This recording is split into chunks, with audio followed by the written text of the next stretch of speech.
My hair today is just out of control, but it's humid and wet, and this is what you get.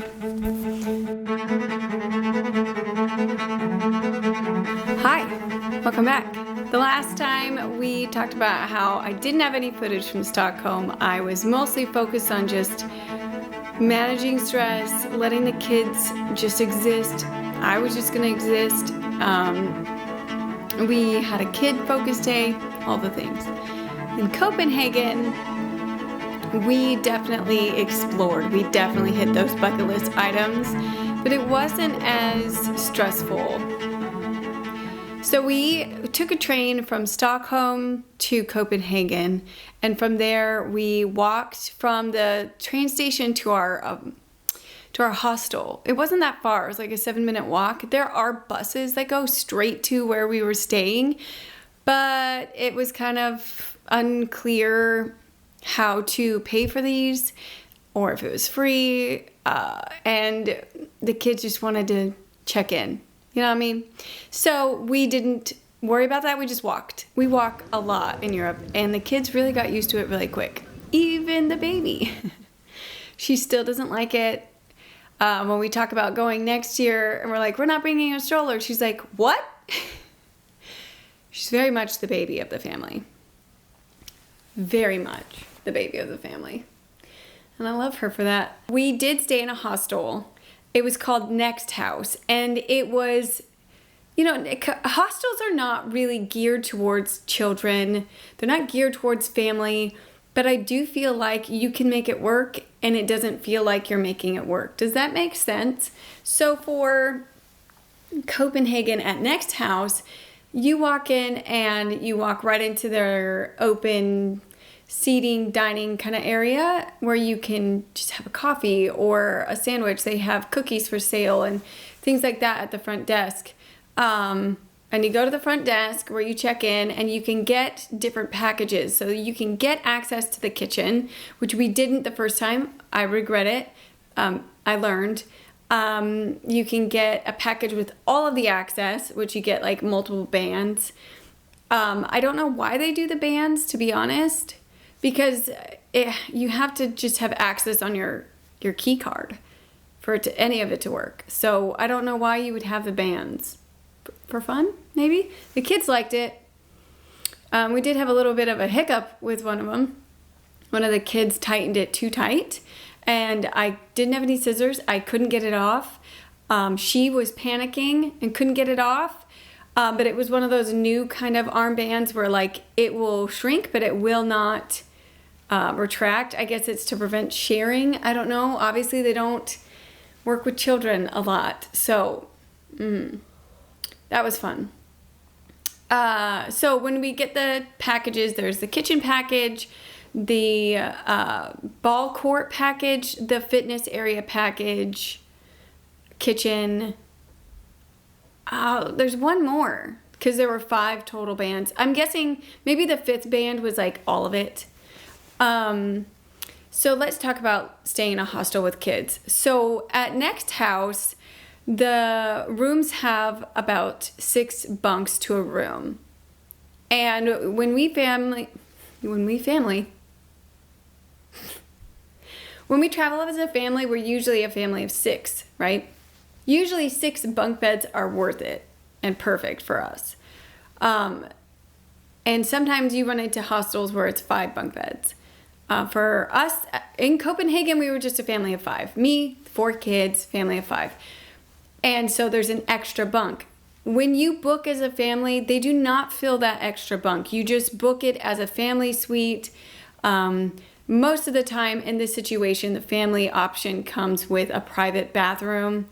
For us, we check every time because that's important to us. I don't want to go share a community shower with my children, especially if we're on a co-ed floor.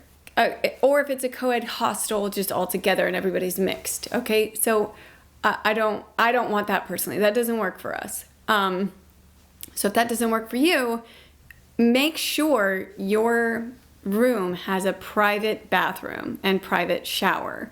Okay, sometimes those are separate. So in this hostel, we had 6 bunks, private shower, private toilet. Perfect. Okay. very narrow.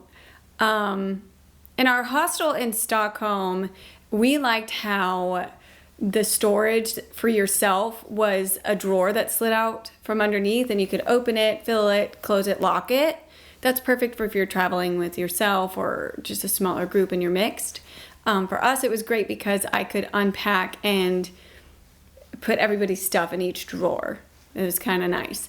In Copenhagen, you had a locker, and it was at the front of the room, and that worked just fine too. It was less easy to visually organize, but it was fine. My kid's favorite part of Next House was the big sports arena that they had inside. It was like an enclosed glass arena, had nets for soccer, football, however you call it, and balls in there, lots of fun. You'd have to pay extra for access to that. It's not very expensive. It's like €2 or something. And it looks into the fitness area, which I did get access to. I was ambitious, but I actually ended up only going in there like twice. One of the times was while the kids were playing in the arena. There is more independence for children in Europe, and I love it so much. And I feel like they kind of set it up that way too. So I did a workout while I watched them play in the arena. So they had foosball tables, which you could access at any time. They also had darts and a billiard table. I think they might have even had 2, but I don't let my kids go on billiard tables. I don't want to pay for the repair costs. But some nice strangers let my 7-year-old throw some darts. It was very nice of them. She was just watching. I think she even asked if she could try, and they were so sweet. That is what I've seen is the biggest surprise and difference to me is like this hostel. It is geared towards the young travelers, the single travelers, the group travelers, not families with kids. So in America, a lot of the time you run into the issue of children are just not meant to be in public spaces according to many adults. And so they get annoyed at children, bothered. And it's weird to me, but in America, that's pretty standard, I feel like. It's not the standard in Europe a lot of the time. And so these really nice, I felt like they were really nice. They probably thought it was normal because they weren't bothered. And it was the guy. The guy was like including her, thought she was so cute. And it was genuine. It wasn't like, oh, he's putting on a show for this girl that he's trying to attract. No, it was like genuine. They were very sweet, not annoyed at all. It was very nice. And that is the overall feeling that we had in every hostel we stayed in. Were they geared towards families? No. But that, if you know that, you're not going to be bothered, I feel like. And I don't know, I felt like it was kind of nice. You get a different perspective. I don't know, it's also more chill because, I don't know, there's not super fancy things to break everywhere. I don't know. But this was a very nice hostel. It nothing about it was like grungy or dangerous or run down or anything. Like we stayed in Airbnbs that were way worse than this hostel. So like way worse. But for budget tips, yeah, try a hostel. It's great. They usually have breakfast or lunch. At Next House, you can pay for breakfast. They have a set price per one. They had panini presses, tea, coffee, yogurt, cereal, toast. That was pretty much it. They also had like a pizza buffet. I think it was every day for certain times, but you had to pay a price. I do feel like it was a little pricey, but I also just felt like Copenhagen in general was very pricey. It's just Copenhagen. The food was okay. I was over it by the first or second time, and I just preferred going out because it was the same price, I felt like, but you could get more variety. But the kids loved it. I don't know what it is about hotel food, but they just really like it and whatever. So we gave it a try, of course.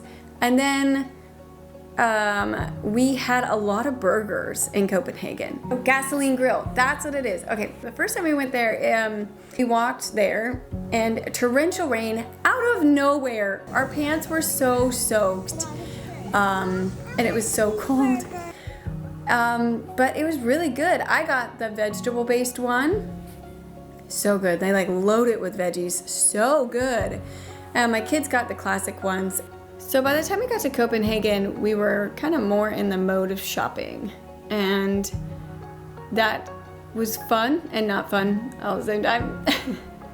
Because I was like, I felt stressed about shopping in Scandinavia because it was just more pricey. And I knew that we were going to places that were cheaper to shop. So I knew we were going to Croatia, I knew we were going to go to France, and I knew we were going to go to Italy. And while those may not be the cheapest place to shop in Europe, they are much cheaper than Scandinavia. It is. It's just how it is. So I didn't get any skincare there. I didn't get any sun lotion. Like I knew we needed some sunscreen. I didn't pack that, but I was not going to buy it in Copenhagen. Oh, of course we went to the Flying Tiger. It's a classic. I think we should have more of them here in the States. You got Flying Tiger, has all kinds of unique things in there, and it's all kind of organized in a fun way. And I had never been to one until a friend took me when I think we were in Prague, and she was like, you have to try Flying Tiger. And I was like, okay. And I think she recommended going here because she found out that I love stationery, and so she's like, oh, you gotta come to Flying Tiger. I don't even know if she knows that like we now are obsessed with Flying Tiger. I should tell her. Anyways, we went to Flying Tiger. We went to Lego, of course. You have to go to Lego when you're in Copenhagen, right? We went to Tivoli. Oh, the kids loved it. It was like Disney, but less lines. There are a lot of things closed. I don't know why. I don't remember. I don't know if it's because we went on a weekday or what. We went to Gasoline Grill there too. The line and the wait was ridiculous because we hit the lunch rush, which was on me. Like I should have known better, obviously. Okay, so what I was saying earlier about independence in children and how amazingly safe we felt, and it is safer in Copenhagen. My two older ones went off on their own with a map to explore. My son has a phone, but it's not a smartphone. It looks like one, but it isn't one, you know, one of those, because I'm a lame mom. So him and his lame mom phone were around, and they could connect to the Wi-Fi and get a hold of me if they needed. So they went on their own because at Tivoli the rides are very much older kid, little kid. There are height requirements. There are height requirements and parental requirements. So it's like, if you're this high, you can ride, but you have to sit with an adult. And if you have two that don't meet that height or are right at that height, and you're only one adult, you can't do it. You have to take turns. And we had to do that on one of the rides, which isn't a big deal. One, it's safe, and you can trust that your kid's still gonna be there when you get back from the ride. Two, they are very accommodating. It's really nice. So nice. So it wasn't a big deal, but something to keep in mind in case that's something that bothers you. The older kids, they were tired of waiting for the little kids, really. So they went off, they did all the cool rides, all the scary rides. We went to all the kid rides, the little kid rides. It was pretty fun. And they had like, everything was theme-based, and I didn't know until later, but this was actually where Disney got his idea for his theme parks. And it makes sense. Like there's a ride where I was like, wow, this looks a lot like It's a Small World. Like a lot. So we went on There was a mine ride that we went on. I was like, this looks weirdly familiar. There are a lot of rides where I was like, somebody's ripping off somebody. Turns out it wasn't Tivoli. But it was still fun. And it was gorgeous. Everything was so pretty. I tried to take some footage. I didn't want to disrespect any other parents by catching other kids' faces, so I tried my best, but I will just kind of blur them out. That is something that Copenhagen is very careful with, is their children on the internet or being filmed. It's just, which I appreciate a lot. I've been traveling around. We as a family have traveled around a lot. Our children have been videoed, taken pictures of, without consent or without even like acknowledging us as parents in the room. It's kind of weird. There is a certain type of person that will do it. I will not say because it will be controversial, but we do recognize that certain groups of tourists are likely to just take a picture of your children or a video of your children without your consent at all. Sometimes even of yourself. So be aware of that. It didn't happen, I don't remember it happening in Copenhagen, but it's happened in other places. But I didn't want to be that guy. So they had cute little shops. Some of them were just like fake shops, very Disney. It's so funny how much of it was like, wow, this is like, you know, what Disney was trying to do. It's beautiful. And I love that it's in the middle of the city. It's so cool. It's just so cool. And I love how old it is. I just loved it.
Okay, one of the top bucket list things that I had was to see the trolls that were the lost trolls or forgotten trolls. It's either lost or forgotten trolls. I should look that up. I think it's the forgotten trolls. One of my top bucket list items for Copenhagen was the forgotten trolls. They are very spread out. In my mind, they were like scattered across Copenhagen, like the inner city. No, they're very spread out, very spread out. Well, there is one very close to the city, like in the city, but most of them are spread out, and they even go, I think it's pretty global actually, but we were just looking at the Copenhagen map, and technically it's still Copenhagen, but it would have taken hours of bus rides, and my kids were kind of over it. You know, we'd had some hiccups with transportation, and they were kind of over it by the time we hit Copenhagen. So we did one in the city, and then we did one that had to take a bus. So there's one in the city, and you can find him in this kind of eclectic, cool vibes kind of area. There's lots of graffiti and murals on the walls. It's really cool. And you can climb on them, obviously be respectful, and the kids loved it. I think there was a park nearby because they didn't stay on the troll for very long. My favorite troll was the one where we had to take a bus, and he's like pulling a fishing boat, and you can explore inside the fishing boat. You can explore and climb on him. And the funny thing is like it's not super easy to get to. The directions are not super clear. I think they do want to keep it more to locals. So I've debated on giving more clear instructions on how to get there, because I did take videos, because I was like, I'm not going to be the only tourist that's going to be like, well, how do you get here? Because we took one way to get there, and we had passed by this man, which of course I'm on guard because I'm a single mom with 4 kids. So any man that walks by, I don't know, it's my American training. I was on guard. So we saw him later, and he had come from a different direction, but still got there. And we actually took his way back out, and it was way easier. Yeah. So I took videos of how you get to it from the way he came. So if I post it, it'd be on like TikTok or Instagram or maybe a short of how to get there. I just don't want to ruin it for locals. Things have been ruined for locals because of travelers like us that we want to share, but then people don't have respect, or it gets too crowded, like it becomes too hyped up, you know? I feel like people have known about these giants for a long time, so maybe it's already pretty hyped up. We also went in the off season, so maybe that's also why there weren't a lot of people coming to see it. The one in the city, there were quite a few people that showed up. We went, so for both trolls, we went pretty early in the morning so that we could see it without crowds. One, so that my kids can explore it without, bothering or, waiting around too long for their turn or whatever. And 2, because when you want to take a video of it, you kind of don't want a lot of people, so.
Also went to see The Little Mermaid.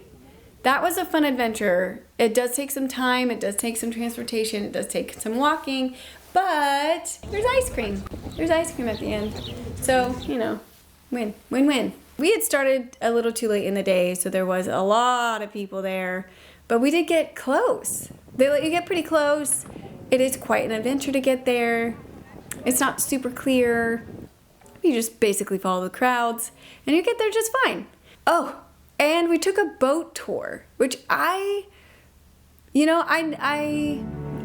know why, but I had debated on doing this at all, and it was amazing.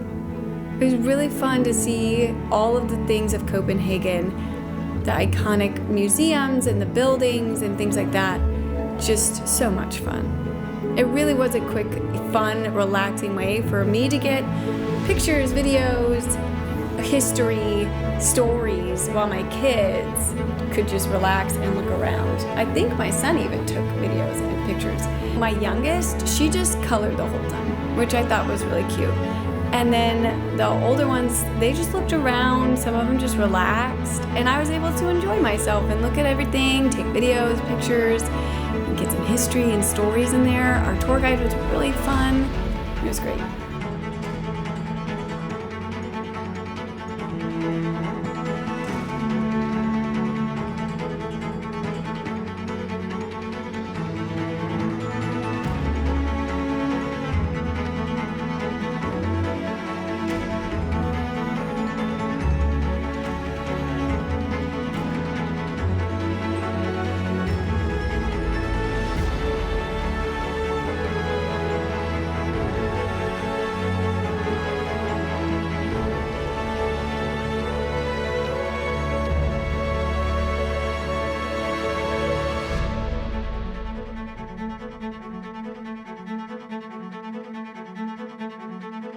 I recommend getting cash for stuff like this because you can give tips to the tour guides and the captain. It's not expected per se, but it is very nice. It is kind of expected, like, I don't know, it's just really nice. So a lot of the times I would pay with everything, I would use my card. They're very card friendly. But for this, I was glad I had some cash. I think they do take euros if you have those. I do not see them taking any American cash. That's just a hassle for them. Euros, on the other hand, if they could use those if they hop over somewhere else, you know what I mean? That is more likely for them to use. American dollars, no, unless they have an American friend or something. I don't know. But their local currency isn't hard to get either. One of the adventures was because we had started shopping, we had started accumulating stuff. Also, Copenhagen was our last stop before we were going to warmer climates for the rest of the trip. So all of our thick coats and sweaters and pants and wool socks we didn't need, and we needed space. We needed that space. And we packed minimal summer clothes knowing that we'd probably pick up some more summer clothes because Europe. So we decided to ship a box. All the kids and I we were like, we'll just ship a box home and it'll be great. It was a pretty big box and we put all kinds of stuff in there. Candy, the reindeer jerky, the sweaters, the pants, anything that was just too bulky that we would not need later. I wanted to ship the sweaters, but I wasn't going to ship them dirty, so I did laundry. And the washer wasn't spinning, so it never spun it out, and I didn't have time to run it again. It was like midnight or something, and I was so tired because we were catching an early morning flight to go to Zadar. I tried like letting it hang dry. Oh my gosh, we just had a huge puddle in the morning. It was bad. I should have just spun it out in hindsight, but I was tired. I wasn't thinking clearly, guys. It wasn't. We could have just left those sweaters there, but I actually really liked them. They were like some of our favorites. So, yeah. So we didn't ship all the sweaters, but we did ship quite a big box, which then had an adventure of itself. I actually kept people updated about this on my Instagram because I was stressed out. I even reached out to my aunt who was coming to Copenhagen because she had friends and family in Copenhagen. And I was like, hey, if the box has been shipped back, can you go get it? And can you talk to them to figure out what it is? Because she's fluent. So yeah, I wish that I'd gone with her and that our dates aligned, but they didn't. So something must have been misinterpreted or I must have done something wrong as far as packing things in. Nothing was missing though. But originally it said it couldn't ship it and it got stuck and sent back and then got shipped again. I have no idea. I have no idea what happened. But that's, we got the package. My husband got the package. Everything was fine. If there was anything missing in it, we clearly don't miss it. That's adventurous, but it's doable. So if that's what you want to do, you went shopping and you're going to be there for a long time, but you're switching climates, just send a box back home. It's about the same price as it is to add a carry-on. It was $150 to ship a box. So it's pricey, but it's about the same price as adding a checked bag because we did not add a checked bag originally. So I would recommend that. But the problem is our Ryanair flight, we did not want to add a checked bag. We also didn't want to carry that around anymore. So we weren't going home. So that's why I also recommend just shipping a box. Okay, I almost forgot. How could I forget? At the National Museum, first of all, we love going to museums, especially the national museums, because they usually have the coolest stuff. Second, this one was having an exhibit. I have a sore on my tongue, so I'm talking funny. So this one also had a special exhibit about the Viking sorceress. And at the time, our faith alignments were changing a little bit.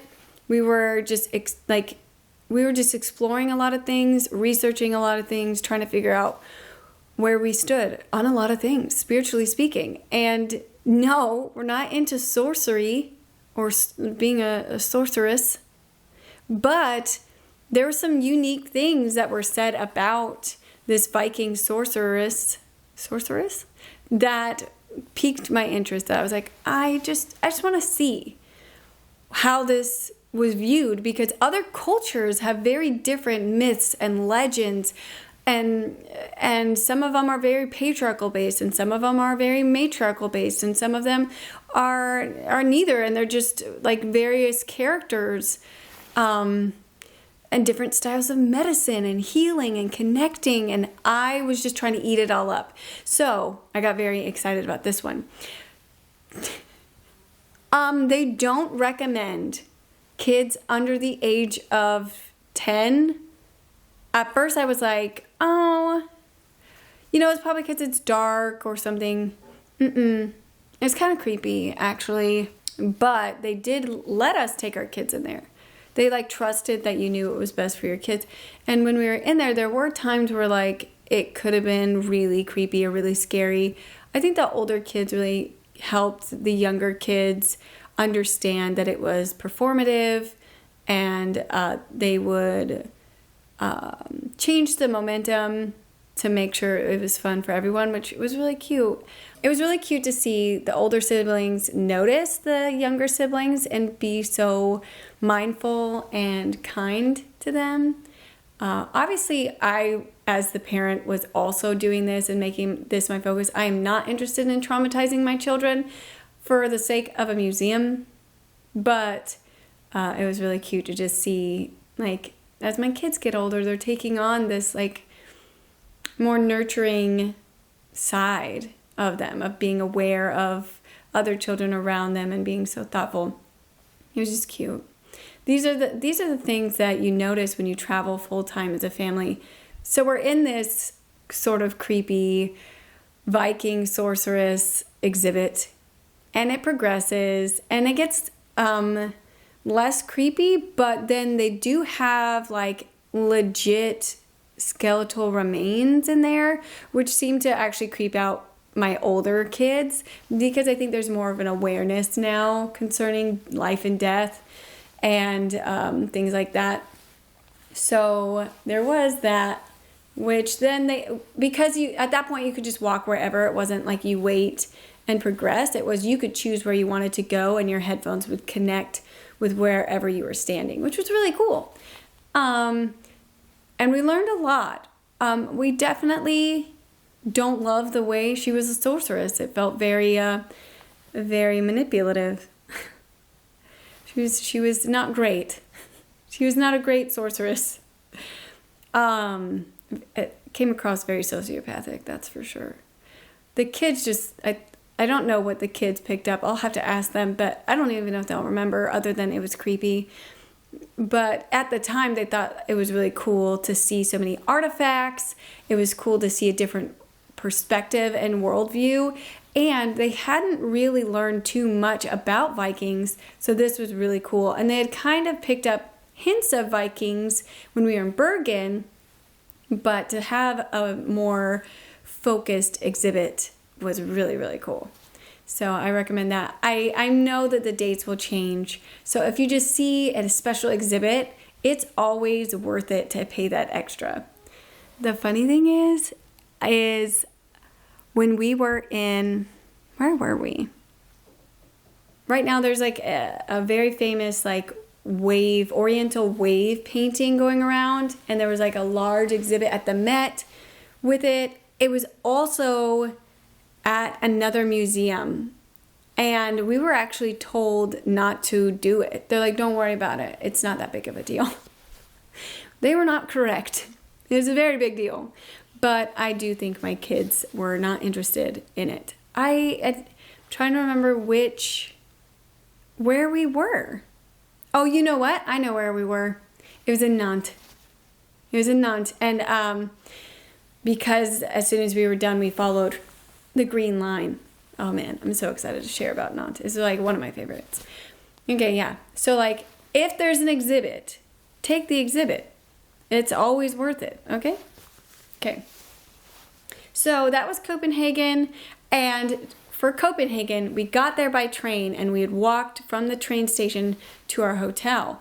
But the next stop was Zadar, and that was a Ryanair flight. And so we needed to get to the airport. Lucky for us, right outside of our hostel was a bus that takes you straight to the airport. It is a long bus, so keep that in mind. And there are lots of stops. So work that in. But it is a direct bus over there. I believe there is I do think there's a train or a faster route to get there, but we chose to just hop on the bus right outside of our door since we had kids and luggage and strollers versus walking to the train station, hopping on that, and then, but both lead to the airport, and it's very convenient. Very convenient. Very clean, very fun, very quiet. Again, very quiet. And yes, there were times, except for Tivoli, I actually did wonder where all the children were a lot of the time. But then again, they were in school and we didn't really go out at past dinner time. And so I'm hoping that they were just at school. I'm sure there's kids. I know that the population's declining or whatever. I don't know. That's the rumor, right? Okay, so that's Copenhagen, and we had a great time. We would definitely love to go again. We did have to stay in Next House and in Copenhagen again later in our trip, and we'll get to why later. But we highly recommend Next House, and we definitely recommend Copenhagen for families. It's very fun, very safe, very calm, very family friendly. I would highly recommend it. It is not the cheapest option, so keep that in mind. But you don't feel like it's like highway robbery. Does that make sense? Like, I do feel like the cost of things and the value of what you get is pretty good. It's pretty in there. There are moments like, I think we stopped at, okay, we don't eat McDonald's in the States because it's disgusting. But in Europe, we do tend to let the kids have McDonald's. And each place, it tastes different. Okay? So in situations like something like McDonald's, we did feel like it was like, that's ridiculous. Like when we took the road trip to Stockholm, because that whole situation, we stopped in a McDonald's, and we did feel like it was a little expensive for McDonald's, but the food quality was better than in the States. Is better than in the States. We did notice that the chicken nuggets definitely tasted different in France versus in Italy. We did notice that. That was fun. Just because it's basically all they ever ate when they went to McDonald's. I don't know. The Dr. Pepper and Coke products, they taste different in each place too, which was interesting. And I don't know why we noticed. Obviously, we ate it too much. Obviously. We definitely ate McDonald's too much, in my opinion. The kids just loved it and just kept asking for it. I think it's because we don't eat it when we're here. And I think it's also because they were doing a promotion for those little bunnies and Ninja Turtles combined. And so they were trying to collect all those toys. Yeah. They know how to get us, apparently. But Copenhagen was great. Copenhagen. Yeah. I do want to go back to Copenhagen and do a more thorough visit. I'd love it if I went with my aunt because she's local. That's cool. I think that 3 days is a good amount of time to visit Copenhagen if it's like a one and done situation for you. I don't know. That's how I felt anyway. So next week we'll go into Zadar and our experience with the Zatin Resort and our experience at the Salt Museum and why we picked such a long time frame in Zadar. So we'll see you next week. Thanks for being here. Thanks for enjoying our memories with us. We hope you're getting something out of this. If you have any questions about what we're doing or how we're doing it, feel free to comment in the bottom. Also, feel free to reach out to us on our socials as well. Thank you. That seemed really weird. I'll see you next time.